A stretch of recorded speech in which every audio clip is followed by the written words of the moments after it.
A Baixada Santista teve uma notícia de grande impacto na política nesta semana, que foi a prisão, primeiro o depoimento, condução coercitiva e depois prisão do prefeito de Guarujá, Walter Suman, do PSDB, recentemente chegado ao PSDB, acusado de irregularidades nos contratos da prefeitura com uma organização social, a Provida.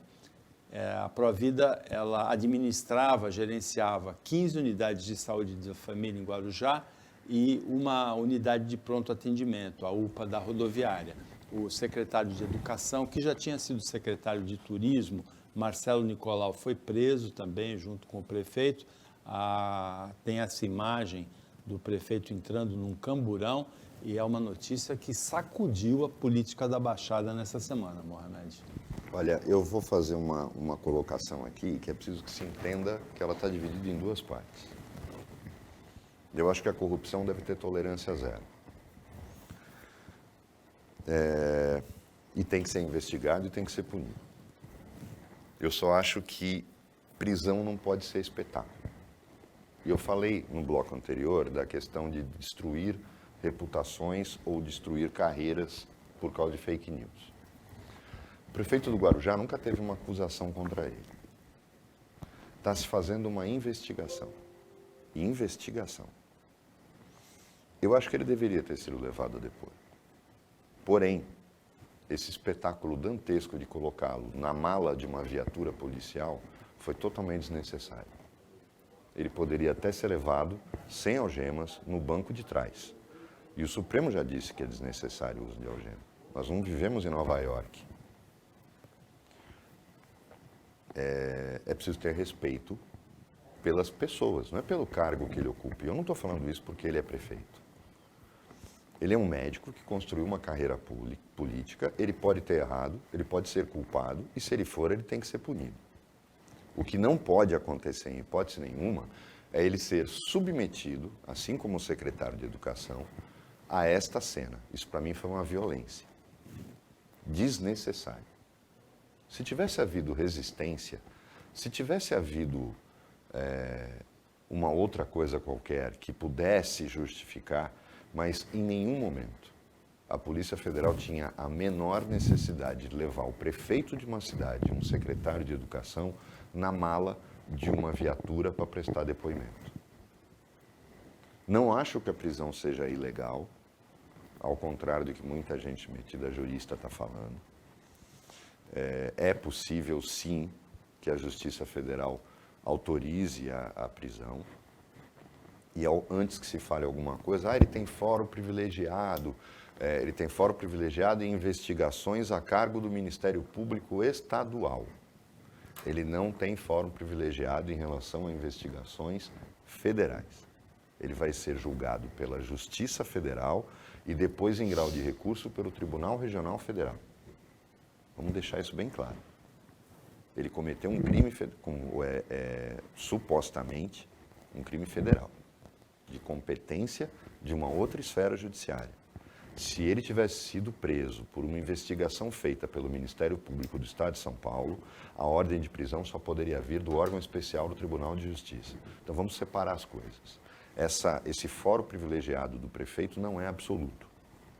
Não serve para crimes eleitorais, nem para crimes federais. Vamos deixar isso claro, que o fórum privilegiado é uma outra questão. Ele é determinado pela competência. Só que não havia necessidade nenhuma, Paulo, de se submeter um prefeito de uma cidade que nunca teve uma ação penal contra ele na mala de uma viatura. Isso se chama bom senso. Simplesmente bom senso. É uma coisa que, infelizmente, está faltando. E eu acho que a gente continua, todo mundo viu durante o governo do PT essas ações midiáticas que rendem notícia, mas quanto tempo e o que vai acontecer na vida de um homem, digamos que ele seja inocentado, daqui a 5, 6, 7 anos, esta cena não se apaga. em relação à sua família, em relação à cidade onde ele é prefeito, e foi muito bem votado. Eu acho que foi desnecessário. Tem que ser investigado, tem que ser punido se for verdade, mas levar um homem que é prefeito de uma cidade na mala de uma viatura policial foi algo totalmente desnecessário. Eu acho que faltou sensibilidade a quem deu a ordem para fazer isso, de notar que teria o mesmo efeito, cumpriria sua missão e não submeteria duas autoridades municipais a esse tipo de humilhação. É só isso o grande problema. Eu não acho, Paulo, não justifico de forma alguma o que aconteceu. O crime que ele pode ter praticado vai ter que ser investigado. O que não pode acontecer, na minha opinião, é esse tipo de cena que não tinha necessidade alguma. Em relação a essa questão, 4 observações. A primeira delas é que a Fundação Provida já tinha tido o contrato cancelado por mau cumprimento das obrigações pelo próprio prefeito em março desse ano. Segundo, que a vice Adriana Machado, do PSD, que não é do mesmo partido que o prefeito, assumiu e disse isso que o Mohamed acabou de falar, que ele tem uma carreira pública ilibada, de funcionário público ilibado, sem nenhuma acusação anterior, e que ela espera que isso seja esclarecido e que ele volte ao cargo. Ela assumiu enquanto isso. Então, vamos deixar claro, ela não assumiu. Ela não assumiu. Ela toca a prefeitura enquanto isso. Ela está tocando administrativamente, mas ela não está como prefeita em exercício. Ela não pode assinar absolutamente nenhum ato como prefeita em exercício. Por quê? Para que ela assuma, o prefeito tem que estar licenciado. No Brasil, eu acho isso um absurdo, mas é verdade. Ele continua sendo prefeito mesmo preso. É um absurdo. Assim como o deputado continua exercendo o mandato mesmo preso. E já aconteceu inúmeras vezes, Paulo, prefeitos presos despacharem na cadeia. E deputados também. Que é uma coisa que no Brasil precisa mudar urgentemente. A partir do momento que o prefeito, por qualquer motivo, não pode comparecer ao seu local, ele teria que ser afastado. Mas aí também entra uma outra regra. Mas aí também tem a questão dos 15 dias, né?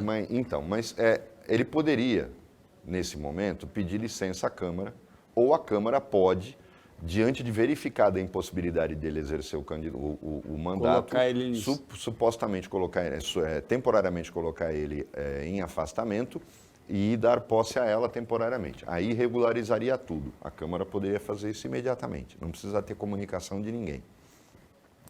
Mas o Brasil tem algumas coisas que são jabuticabas, que não tem sentido.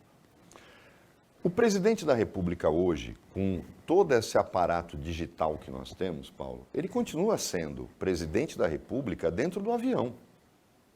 Essa história de passar o cargo para o vice-presidente é uma coisa que só nós temos no Brasil. Sabia disso? É uma coisa absurda. Nos Estados Unidos, o vice só assume na impossibilidade do presidente governar. Ou seja, quando o Biden viaja, ele continua sendo presidente no avião, na Inglaterra, na França, onde ele estiver. Porque ele é o presidente da República. E ele assina os atos onde ele estiver, porque é tudo digital hoje. Só no Brasil que o presidente faz uma viagem e durante o período em que ele está viajando, nós temos 2 presidentes da República. Olha um absurdo.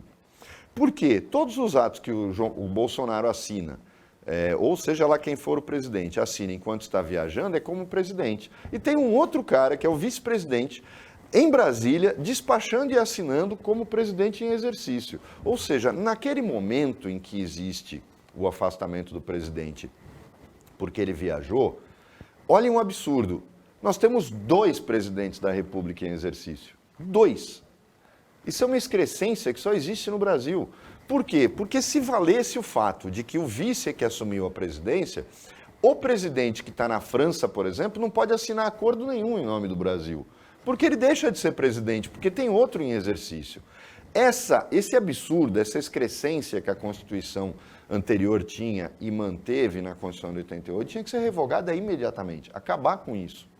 Por quê? Normalmente o presidente da República em exercício, que é o vice, não faz nada, porque o outro continua sendo presidente e continua governando, ou então faz aquelas cenas dantescas que nós acompanhamos no governo Fernando Henrique, com aquele Paes Mendonça que assumiu por um dia, deputados que assumiam, sem razão nenhuma, não minto, desculpem, no governo Sarney, porque ele não tinha vice, porque ele era o vice. Então, essas coisas têm que acabar no Brasil. Agora, em contrapartida, eu acho que quando existe a prisão de um prefeito, de um governador ou do presidente, imediatamente tem que se dar posse ao vice durante aquele período de afastamento. Isso deveria ser automático, previsto em lei. E bastaria o presidente da Câmara dar posse, no caso, à vice-prefeita ou o presidente do Tribunal de Justiça ou da Assembleia dar posse ao governador, ao vice-governador como governador em exercício. Isso resumiria o problema. Mas hoje o Guarujá está... ele continua tendo o Suman como prefeito, estamos falando legalmente. E tem uma vice tocando o trabalho, mas que não pode assinar absolutamente nada, porque ela não é prefeita em exercício. Ainda tem uma outra questão, que é o que a gente viu no governo Temer. O presidente viajou e o presidente da Câmara não queria assumir por causa de eleição no futuro. E viajou também. O presidente do Senado também não queria assumir e viajou também. Acabou assinando. A Carmen Lúcia, presidente né, do Supremo, que assumiu a presidência, né? Uma outra lambança aí constitucional.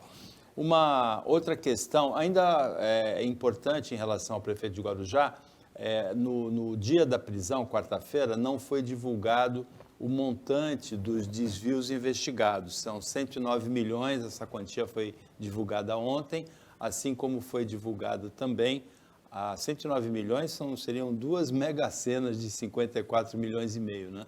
Foi divulgado também a quantia em dinheiro encontrada na casa do prefeito e do secretário, cerca de 3 milhões de reais.